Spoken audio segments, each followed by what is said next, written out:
Hi friends, నా పేరు చందు. మీరు చూస్తున్నారు Telugu tech zone. So friends, మనం పైథాన్ ట్యూటోరియల్స్లో అయితే ఉన్నాం. మనం ప్రీవియస్ వీడియోలో మనం ఏంటంటే వైల్ లూప్ గురించి, అదేవిధంగా ఫర్ లూప్ గురించి అయితే డిస్కస్ చేసుకున్నాం కదా.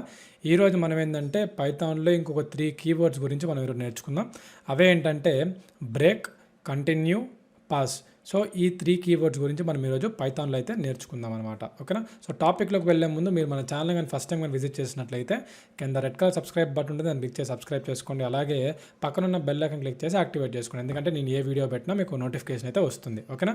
అండ్ అదేవిధంగా ఈ కోర్స్ చూసిన తర్వాత మీకు కోర్స్ నచ్చినట్లయితే మీరు ఒకవేళ దీన్ని మీరు ఆఫ్లైన్లో ప్రాక్టీస్ చేయాలనుకున్నా, ప్రాజెక్ట్స్ మీద వర్క్ చేయాలనుకున్నా కూడా మీకు కింద డిస్క్రిప్షన్లో నెంబర్స్ అయితే ఇచ్చాను. అక్కడ వెళ్ళేసి మీరు కాంటాక్ట్ అయితే ఈ కోర్స్ని మీరు పర్చేస్ చేయొచ్చు. సో పర్చేస్ చేసుకుంటే మీకు ప్రాజెక్ట్స్, మెటీరియల్, ఎవ్రీథింగ్ కూడా మీకు హోమ్ డెలివరీ అయితే వస్తుందన్నమాట. ఓకేనా. సో మనం ఇంకేం మాత్రం నిజంగా టాపిక్లోకి అయితే వెళ్ళిపోదాం. సో ఫస్ట్ మనం నేర్చుకోబోయే కీవర్డ్ ఏంటంటే బ్రేక్ అనమాట. సో బ్రేక్ గురించి నేర్చుకునే ముందు మనం రియల్ లైఫ్లో జరుగుతున్న కొన్ని ఎగ్జాంపుల్స్ గురించి మాట్లాడుకుందాం. సో ఇప్పుడు ఫర్ ఎగ్జాంపుల్ మనం ఏదైనా ఒక బ్యాంక్ ఏటీఎంకి వెళ్ళాం అనుకుందాం. సో బ్యాంక్ ఏటీఎంకి వెళ్తే అక్కడ మనం ఏదైనా క్యాష్ని మనం డ్రా చేయాలనుకుంటే అక్కడ మనల్ని అడుగుతుంది. ఇప్పుడు ప్రజెంట్ ఇప్పుడున్న డిమానిటైజేషన్ అయిన తర్వాత మనకి 100 నోట్స్ మ్యాక్సిమం, కొన్ని ఏటీఎంస్లో మనం గమనించినట్లయితే 100 నోట్స్ రావు. సో వాళ్ళు అక్కడ చూపిస్తారు ముందుగానే ఏమని, 500s కానీ లేకపోతే 2000s కానీ మీరు అక్కడ టైప్ చేయండి, అంటే మీకు 500s కానీ లేకపోతే 2000s మాత్రమే వస్తాయని చెప్పేసి కొన్ని ఏటీఎంస్లో మీకు మెన్షన్ చేసి ఉంటుంది. సో కొన్ని ఏటీఎంస్లో, పెద్ద ఏటీఎంస్లో అయితే మీకు ఏంటంటే 100 రూపీస్ నోట్స్ కూడా అవైలబిలిటీ ఉంటాయి. లేదు మనం ఎక్కడైనా షాపింగ్ మాల్స్కి వెళ్ళినా కూడా అక్కడ ఏంటంటే మనకి కొన్ని మిషన్స్ ఉంటాయి. ఆ మిషన్స్లో మనకి ఏంటంటే లోపల చాక్లెట్స్ అనేవి తిరుగుతూ ఉంటాయి. సో మనం ఏంటంటే అక్కడికి వెళ్ళేసి మనం జస్ట్ టైప్ చేస్తే మనకి ఎన్ని క్యాండీస్ కావాలో, ఫర్ ఎగ్జాంపుల్ ఇప్పుడు సపోజ్ నాకు లోపల ఒక పర్క్ చాక్లెట్స్ ఉన్నాయి, 5 స్టార్స్ ఉన్నాయి, నాకు ఆ చాక్లెట్స్ కావాలి. సో వెండింగ్ మిషన్స్ అంటారు వాటిని, మనకి మామూలుగా పెద్ద పెద్ద మాల్స్లో వాటిల్లో ఉంటాయన్నమాట. సో అక్కడ వెళ్ళేసి మనం టైప్ చేయగానే మనకి ఎన్నైతే మనం టైప్ చేస్తామో అన్ని క్యాండీస్ మనకి, లేకపోతే పర్క్స్, చాక్లెట్స్ అనేవి మనకి బయటకు వస్తాయి. సో ఇవన్నీ ఎలా జరుగుతుందంటే బ్యాక్గ్రౌండ్ మనకి ఒక కోడ్ అయితే రాసుంటారు. అవి ఎలా అనేది ఇప్పుడు మనం మాట్లాడుకుందాం. సో ఫస్ట్ ఆఫ్ ఆల్ నేనేం చేస్తానంటే ఏదైనా ఒక వేరియబుల్ తీసుకుందాం. సో ఏ అనే వేరియబుల్ తీసుకున్నాను. ఏ ఈజ్ ఈక్వల్స్ టు, ఇప్పుడు నాకేం కావాలంటే నేను ఫర్ ఎగ్జాంపుల్ ఇప్పుడు నేను ఒక షాపింగ్ మాల్కి వెళ్ళాను. ఆ షాపింగ్ మాల్లో ఒక వెండర్ మిషన్ దగ్గర వెళ్ళాను. సో అక్కడ వెళ్ళిన తర్వాత నాకు లోపల పర్క్ చాక్లెట్స్ ఉన్నాయి. సో నాకు ఇప్పుడు నేనేం చేస్తాను అంటే నాకు ఇన్ని పర్క్స్ కావాలని చెప్పేసి నేను దానికి ఇన్పుట్ ఇస్తాను. సో అది ఇచ్చినప్పుడు నాకు అన్ని పర్క్స్ అనేవి బయటికి నాకు అది ఇస్తుంది అనమాట. సో అలా ఇవ్వాలి అంటే ఫస్ట్ ఆఫ్ ఆల్ మనం ప్రోగ్రామ్ ఎలా రాయాలి. సో దాన్ని నేను చేస్తాను అంటే ఏ ఈజ్ ఈక్వల్స్ టు, మనకి పర్క్స్ అనేది క్వాంటిటీలో ఉంటాయి, నెంబర్లోనే ఉంటుంది. సో నమ్ ఇస్ ఏ టైప్లో ఉంటాయి, ఇంటీజర్ ఫార్మాట్లో ఉంటుంది. సో కాబట్టి A is equals to int open braces. So input అనేది మన యూజర్ ఇస్తాడు, అంతే కదా, మిషన్ ఇవ్వదు. మనం వెళ్ళేసి మనకి ఎన్ని కావాలో మనం అని చెప్తే మనకి లోపల ప్రోగ్రామ్ ప్రకారం మనకు అవి బయటకు వస్తాయి. సో ఇన్పుట్ అని చెప్పేసి ఇచ్చాను. ఇక్కడ నేనేం చేస్తున్నా అంటే రాస్తున్నాను. బికాజ్ ఆఫ్ మనం ఎలా ఆలోచించాలంటే యూజర్ లెక్క ఆలోచించకూడదు. సో మన దగ్గరికి ఎవరైనా వచ్చి అడిగితే మనము ఏం అడుగుతాం. ఫర్ ఎగ్జాంపుల్ షాప్కి వెళ్ళి మనకి నాకు 5 స్టార్స్ కావాలంటాం. సో అప్పుడు వాళ్ళు ఏమడుగుతారు, ఎన్ని కావాలి అంటారు, అంతే కదా. సో అదేవిధంగా మనం దీంట్లో కూడా మనం అలా విధంగా క్రియేట్ చేయాలి. సో దానికి నేనేం చేస్తున్నా అంటే హౌ మెనీ, నాకు ఇప్పుడు పర్క్ చాక్లెట్స్ అని చెప్పాను కదా.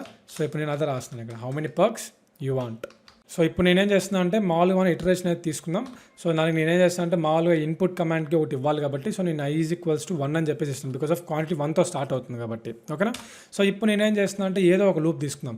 ఫర్ ఎగ్జాంపుల్ ఇప్పుడు మనకి ఒక పర్క్ కావాలంటే మనకి సింగిల్ నెంబర్తో మేనేజ్ చేయొచ్చు, కానీ మనకి మల్టిపుల్ క్వాంటిటీ కావాలంటే మనం లూప్స్ని యూస్ చేయాలి.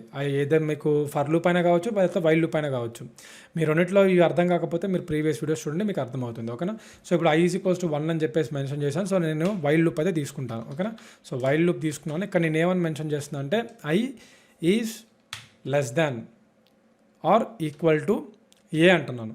అంటే దీని అర్థం ఏంటంటే ఐ అనేది 1 అనమాట. Less than or equal to అంటే ఏ, అంటే ఇక్కడ ఏ అనేది యూజర్ ఇన్పుట్. సో మనం యూజర్ ఇచ్చే ఇన్పుట్ బట్టి ఇది మేనేజ్ అవుతుంది. ఓకేనా. సో దీనికి నేను సెమీకోలన్ ఇచ్చేస్తున్నాను. ఇక్కడ నేనేం చేస్తున్నానంటే ఇఫ్ ఇన్ కేస్ నేను ఇచ్చిన కండిషన్ కానీ కరెక్ట్ అయితే, సో నాకు ఇక్కడ ఏమని ప్రింట్ అవ్వాలి అంటే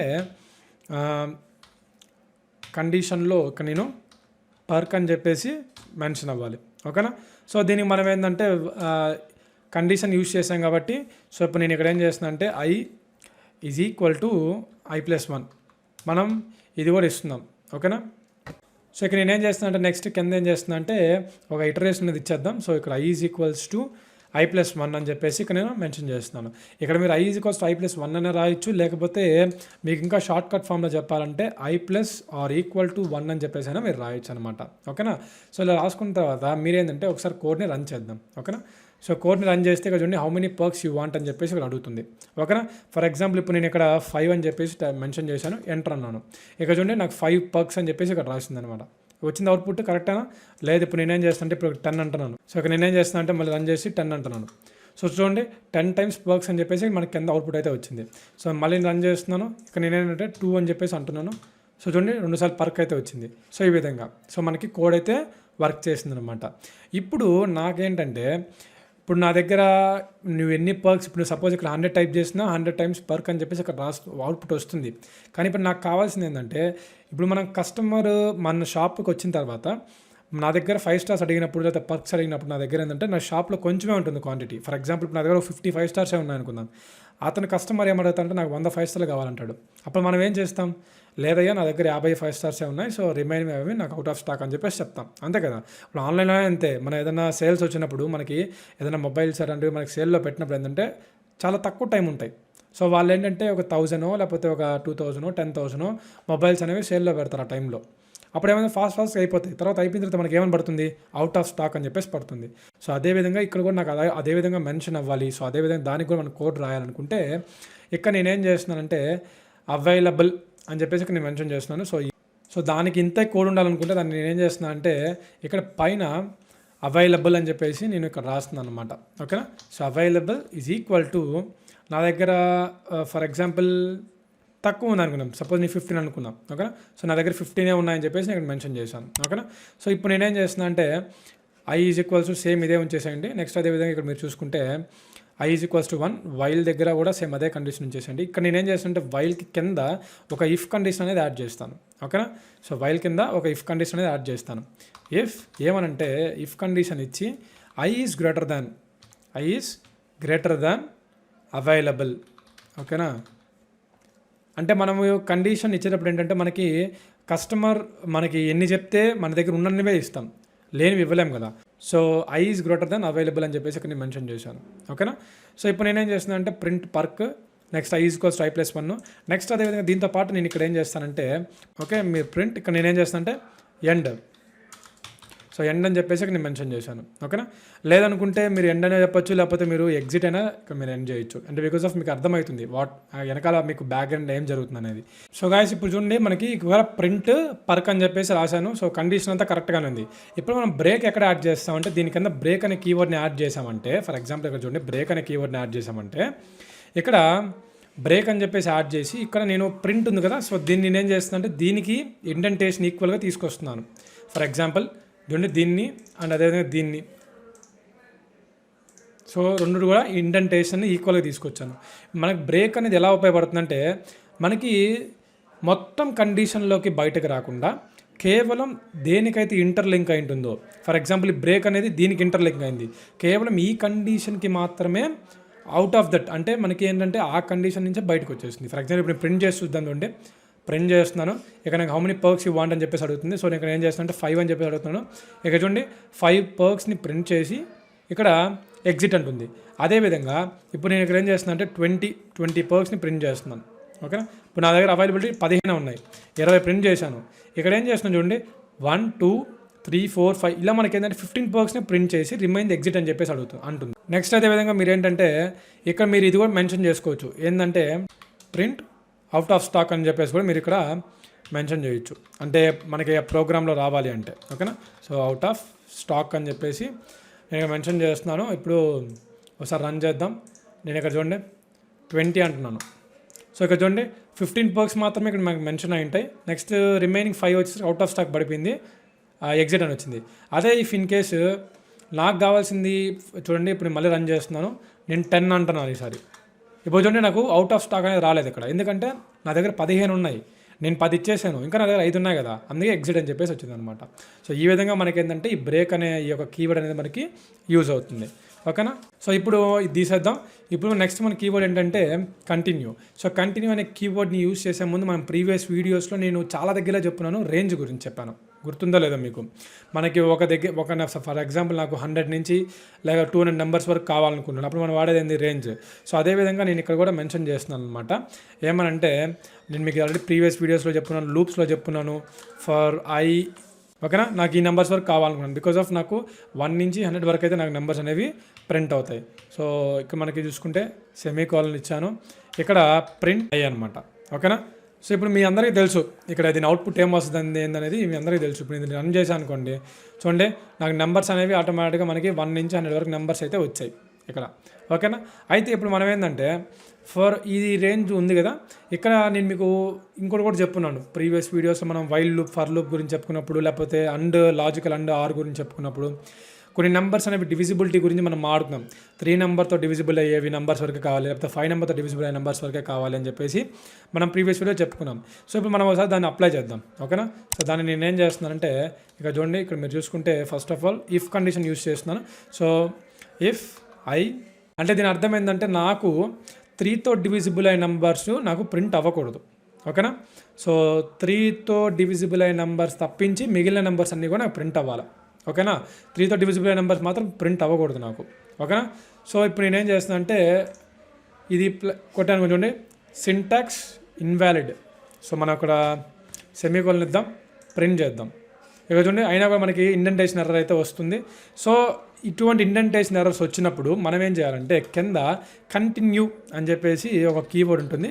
సో ఈ కంటిన్యూ అనే కీవర్డ్ని యూజ్ చేసి ఇప్పుడు మనం ఇక్కడ ఇలా అన్నాం అనుకోండి, ఇప్పుడు చూడండి మనకు అవుట్పుట్ అయితే వచ్చింది. కానీ ఇందాక మనకి కంటిన్యూ యూజ్ చేయకపోతే మనకి ఆ యొక్క రాలేదు, ఇండెంటేషన్ ఎర్రర్ అని చెప్పేసి చూపించింది. సో కంటిన్యూ అనే కీవర్డ్ మనకి ఎలా యూజ్ అవుతుందంటే ఇప్పుడు మనకి ఇక్కడ ఒక మిస్టేక్ జరిగింది, కానీ కంటిన్యూ అనే కీవర్డ్ యూజ్ చేయడం వల్ల ఏమవుతుందంటే ఆటోమేటిక్గా నెక్స్ట్ దానికి వెళ్ళిపోతుంది అనమాట. అంటే స్కిప్ అవుతుంది, నెక్స్ట్ ఎగ్జిక్యూషన్కి స్కిప్ అవుతుంది. నెక్స్ట్ అదేవిధంగా మీరు ఇక్కడ ప్రింట్ చేసుకున్న తర్వాత మీరు ఇక్కడ కింద కూడా రాసుకోవచ్చు, ఏమనంటే బ్రేసెస్లో మీరు ఎండ్ అని చెప్పేసి కూడా రాసుకోవచ్చు. ఇప్పుడు మీరు ప్రింట్ చేస్తే మీకు ఎండ్లో ఎండ్ అని చెప్పేసి వస్తుంది. నెక్స్ట్ అదేవిధంగా మీరు ఇక్కడ చూసుకుంటే మనకి కండిషన్స్ అనేవి ఈ విధంగా ఉన్నాయి. నెక్స్ట్ అదేవిధంగా మీరు ఇక్కడ చూసుకుంటే అండ్ అని చెప్పేసి అంటున్నాను. ఇప్పుడు నేనేం చేస్తున్నానంటే అంటే 3తో డివిజిబుల్ అయ్యే నెంబర్స్ రాకూడదు, అండ్ అదేవిధంగా నాకు 5తో డివిజిబుల్ అయ్యే నెంబర్స్ కూడా నాకు రాకూడదు. సో ఓకేనా. సో 5తో డివిజిబుల్ అయ్యే నెంబర్స్ కూడా నాకు రాకూడదు అనమాట. సో నేను ఆ విధంగా కండిషన్ అనేది ఇచ్చాను. ఓకేనా. సో నేను ఇప్పుడు అన్నాను. ఇప్పుడు ఒక్కసారి చూద్దాం, రన్ చేద్దాం. సో ఇక్కడ చూడండి మనకి దీన్ని రన్ చేస్తే చూడండి 3తో అండ్ అదేవిధంగా 5తో డివిజిబుల్ అయ్యే నెంబర్స్ రాలేదు మనకి. 3తో 5తో డివిజిబుల్ అయ్యే నెంబర్స్ అంటే మనకి మీరు చూసుకుంటే 30 నెంబర్ డివిజిబుల్ అవుతుంది కదా. సో 30 వచ్చిన లేదు చూద్దాం. అక్కడ చూడండి మనకి 30 రాలేదు. నెక్స్ట్ అదేవిధంగా మీరు చూసుకుంటే ఇంకా 60 కూడా మీకు వచ్చి ఉండదు. ఇక్కడ చూసుకుంటే మనకి 60 కూడా మీకు వాల్యూ అనేది ఉండదు చూడండి. 59 తర్వాత 60 లేదు. సో ఈ విధంగా అదేవిధంగా మీరు ఇక్కడ ఏంటంటే ఆర్ అని చెప్పేసి మీరు ఈ యొక్క ఇది కూడా యూజ్ చేయొచ్చు. ఇప్పుడు చూడండి ఆర్ యూజ్ చేసి చూడండి 3తో ప్లస్ 5తో రెండుతో మనకి డివిజిబుల్ నెంబర్స్ రాకూడదు. అటువంటి టైంలో మనకి ఏంటంటే 3 రాలా, 5 రాలా, నెక్స్ట్ 9 రాలా, 10 రాలా, ఈ విధంగా మనకి నెంబర్స్ అనేవి రాలా. సో కంటిన్యూ బేసికలీ దేనికి యూజ్ అవుతుంది, ఈ కండిషన్ గురించి మీకు ఆల్రెడీ తెలుసు. ఇప్పుడు నేను చూపించిన మీకు అవుట్పుట్ అనేది ఒకేలాగా ఉంటుంది. బట్ ఈ కీవర్డ్ యొక్క యూజ్ ఏంటంటే మనకి ఏదన్నా ఎర్రర్స్ ఉన్నప్పుడు, లేకపోతే మనం ఏదైనా ఫంక్షన్ని మెన్షన్ చేయనప్పుడు ఆ ఎగ్జిక్యూషన్ని స్కిప్ చేసి నెక్స్ట్ దానికి వెళ్ళేదానికి మనం ఏంటంటే కంటిన్యూ అనే కీవర్డ్ అయితే యూజ్ చేస్తాం. ఓకేనా, అది గుర్తుపెట్టుకోండి. సో గైస్ ఇప్పుడు నేనేం చేస్తున్నానంటే ఈ కండిషన్ వరకు లేపేద్దాం. సో ఇప్పుడు నేనేం చేస్తుందంటే మనం పాస్ అనే కీవర్డ్ని అయితే యూజ్ చేద్దాం. సో పాస్ అనే కీవర్డ్ బేస్గా మనకి దేనికి యూజ్ చేస్తారంటే ఏదైనా ఒక స్టేట్మెంట్ కింద రాసేదానికి ఏం లేనప్పుడు, లేకపోతే ప్రింట్ స్టేట్మెంట్స్ ఏం లేనప్పుడు అటువంటి టైంలో పాస్ అనేది యూజ్ చేస్తాం. అది ఎలాగో ఇప్పుడు చూపిస్తాను. ఫర్ ఎగ్జాంపుల్ ఇప్పుడు నా కండిషన్ ఏంటంటే ఇఫ్ నాకు స్టేట్మెంట్లో మీరు బ్రేసెస్ యూజ్ చేయొచ్చు, చేయకపోవచ్చు, అది మీ ఇష్టం. I mod 2 is not equal to 0 అని చెప్పేసి నా కండిషన్ ఇది. సో కండిషన్ ఇచ్చాను. కండిషన్ ఇచ్చిన తర్వాత దీనికి సెమీకోలన్ అయితే అప్లై చేస్తున్నాను. సో ఇప్పుడు నేనేం చేస్తున్నాను అంటే ఇక్కడ ప్రింట్ అయ్యే దగ్గరికి వచ్చేసరికి ఇక్కడ మీరు ఇక్కడ చూసుకుంటే ఎల్స్ అనే కీవర్డ్ అయితే యూజ్ చేస్తున్నాను. ఇఫ్ ఇన్ కేస్ అవ్వకపోయిన సిచ్యువేషన్లో మనకి ట్యాబ్లో ఇది ప్రింట్ అవ్వాలి. ఓకేనా. ఇప్పుడు ఇక్కడ చూడండి I mod 2 is not equal to 0. ఓకేనా. 2తో డివిజిబుల్ అయ్యే నెంబర్స్ ఏవైతే ఉంటాయో ఆ నెంబర్స్ని ప్రింట్ చేయమని చెప్పేసి మనం అంటున్నాము. ఇప్పుడు నేను ఇక్కడ ఎంటర్లో నేను ఏం చేస్తాను అంటే మనకి కింద ప్రింట్ స్టేట్మెంట్స్ ఏం లేవు కాబట్టి ఇక్కడ నేను పాస్ అని చెప్పేసి కీవర్డ్ అయితే యూజ్ చేశాను. ఓకేనా. సో ఇలా యూజ్ చేసుకున్న తర్వాత ఇప్పుడు నేనేం చేస్తున్నాను అంటే ఇక్కడ రన్ చేద్దాం ఒకసారి. సో ఇక్కడ చూడండి మనకి వాల్యూస్ అనేవి 2, 4, 6, 8, 10, 12, 14, 16 ఈ విధంగా మనకి ఏంటంటే వాల్యూస్ అనేవి ప్రింట్ అయ్యాయి అనమాట. సో బేసికల్ అదే మనం ప్రీవియస్ వీడియోస్ అన్నింటిలో మనం ఏంటంటే ప్రింట్ఎఫ్ స్టేట్మెంట్స్ రాసాం. అక్కడ ఏదో ఒకటి రావాలి, ఎండ్ కానీ లేకపోతే అవుట్ ఆఫ్ స్టాక్ అని ఇలా మనం కొన్ని రాసాం. కానీ ఇక్కడ ఏంటంటే మనం ఎటువంటి స్టేట్మెంట్ లేదు కాబట్టి ఇక్కడ జస్ట్ నెక్స్ట్కి వెళ్ళిపోమని చెప్పేసి మనం ఇక్కడ పాస్ అని చెప్పేసి ఇక్కడ ఈ కీవర్డ్ని అయితే యూస్ చేస్తాం. ఓకేనా. సో ఇది గైస్ మన టాపిక్ అయితే మనకి బ్రేక్ గురించి, కంటిన్యూ గురించి, పాస్ గురించి. అండ్ ఈ వీడియో మీకు నచ్చింది అనుకున్నాను. నచ్చితే లైక్ చేయండి. అండ్ అదేవిధంగా ఈ వీడియో మీద మీ ఒపీనియన్ కింద కమెంట్ సెక్షన్లో కమెంట్ చేసి తెలపండి. అండ్ అదేవిధంగా ఈ కోర్స్ మీరు పర్చేస్ చేసుకోవాలనుకుంటే కింద డిస్క్రిప్షన్లో నెంబర్స్ అయితే ఉన్నాయి. ఆడ వెళ్ళేసి కాంటాక్ట్ అయితే మీరు ఈ కోర్స్ని అయితే హోమ్ డెలివరీకి అయితే మీరు రిసీవ్ చేసుకోవచ్చు. సో మళ్ళీ మంచి టాపిక్తో మళ్ళీ ఉంటాను. అంతవరకు thank you. Have a nice day.